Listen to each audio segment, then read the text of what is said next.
નમઃ શિવાય. જય મહાદેવ, જય મહાકાલ. આ સાવન તમારા બધા માટે ખૂબ જ શુભ સંકેત અને મંગલકારી હો. મહાદેવ તમારી દરેક ઈચ્છા અને મનોકામના પૂરી કરે. સાવનમાં કઈ રાશિઓ પર ભગવાન ભોલેનાથની અસીમ કૃપા થશે? શિવ ભક્તો માટે સાવનનો મહિનો ખૂબ જ શુભ હોય છે. આ દરમિયાન વ્રત રાખવાથી સાથે સાથે ભોલેનાથની ઈશ્વરીય ઉપાસના કરવામાં આવે છે. વૈદિક પંચાંગ પ્રમાણે આ વખતે શ્રાવણ માસ શરૂઆત 22 જુલાઈથી થઈ રહી છે અને તેનો અંત 19 ઓગસ્ટે થશે. પરંતુ આ વખતે શ્રાવણ માસમાં ખૂબ જ વિશેષ છે, કારણ કે તેમાં ઘણા બધા શુભ યોગ બની રહ્યા છે. સૌથી પહેલાં સ્વાર્થે સિદ્ધિ યોગ, આયુષ્યમાન યોગ અને પ્રીતિ યોગનું નિર્માણ થઈ રહ્યું છે. આ સાથે આ દરમિયાન સાવનમાં 2 એકાદશીનો સંયોગ પણ બની રહ્યો છે અને આવા સમયે કેટલીક રાશિઓની કિસ્મત ખૂબ ચમકી શકે છે. ભાગ્યનો સાથ મળવાને કારણે જીવનમાં પ્રગતિના રસ્તા ખુલી શકે છે. શ્રાવણ માસમાં સૌ પ્રથમ 31 જુલાઈએ કૃષ્ણ પક્ષની કામિદા એકાદશીનું વ્રત રખાશે.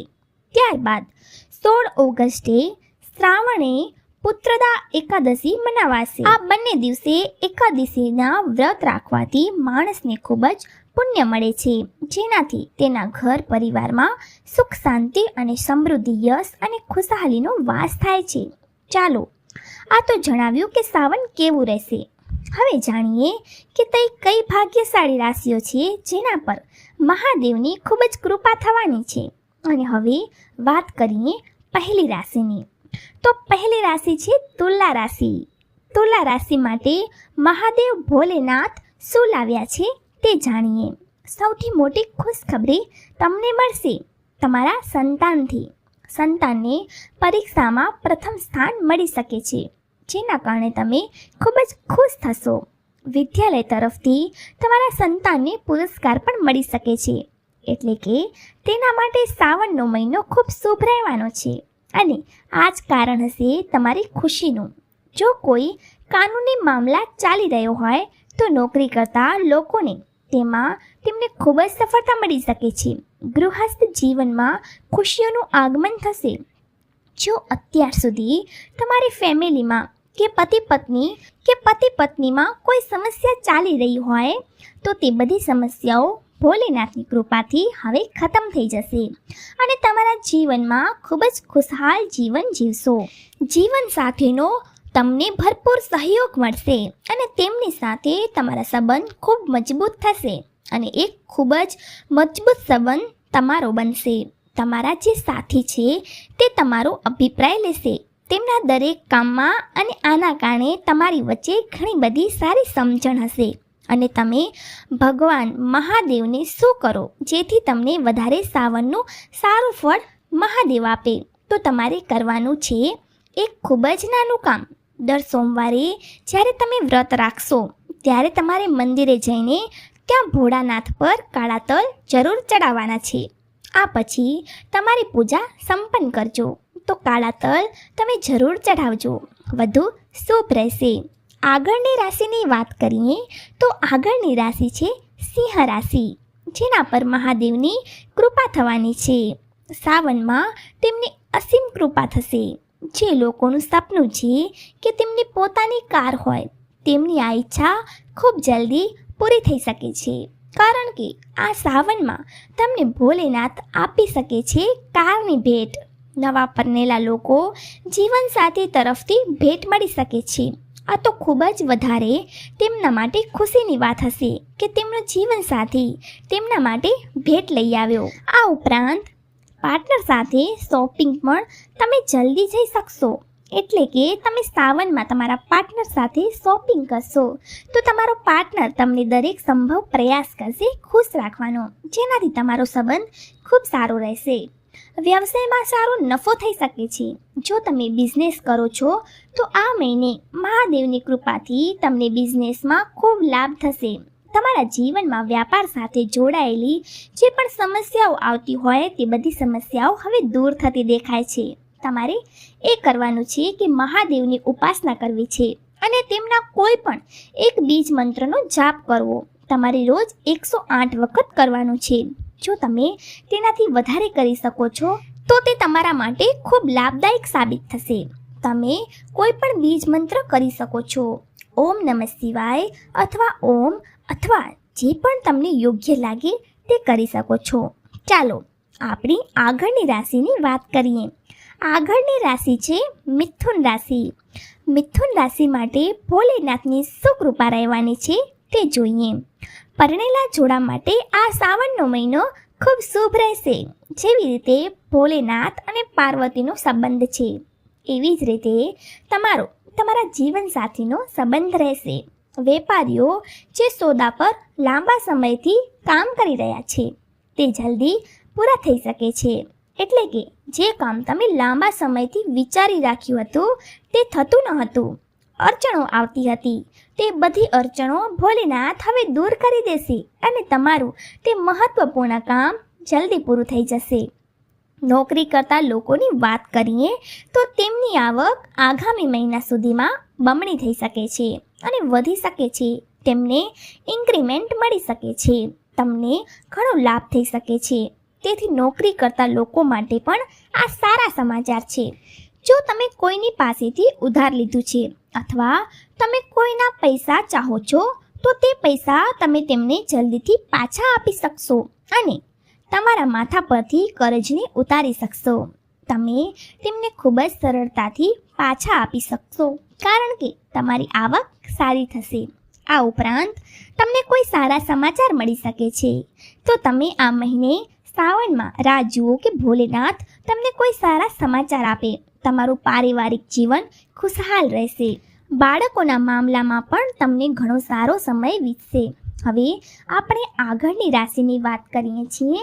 જે આગળની રાશિ છે વૃષભ રાશિ. તમે સગાના ઘરે માંગલિક કાર્યક્રમમાં જઈ શકો છો. તમારા પરિવારમાં કોઈ ફંક્શન હોઈ શકે છે જેમાં તમે બધા પરિવાર સાથે સામેલ થશો, જ્યાં તમને શુભ સમાચાર મળી શકે છે. એટલે કે જ્યારે તમે તે કાર્યક્રમમાં જશો ત્યારે તમને કોઈ સારા સમાચાર સાંભળવા મળી શકે છે. દુકાનદારોની આવકમાં વધારો થવાની તેમની આર્થિક સ્થિતિ મજબૂત થશે. તો જો તમારી દુકાન છે તો તમે વ્યાપાર કરો છો તો ત્યાં તમને સારો એવો ધન લાભ થતો દેખાય છે.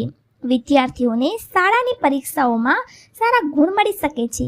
તેથી વિદ્યાર્થીઓ માટે પણ શ્રાવણનો મહિનો ખૂબ જ સારો રહેવાનો છે.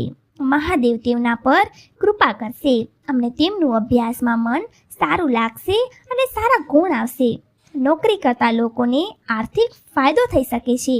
જો તમે બિઝનેસ કરો છો અથવા નોકરી કરો છો તો ત્યાં તમને સારો લાભ જોવા મળશે. તમારા સહયોગી અથવા તમારા ઉચ્ચ અધિકારીઓ તમારા કામથી ખૂબ જ ખુશ થશે, જેના કારણે તમારું ઘણું નામ થશે, ઘણી પ્રશંસા થશે અને આગળ જતાં આ બધી વસ્તુઓ તમારા પ્રમોશન સાથે કામ આવશે.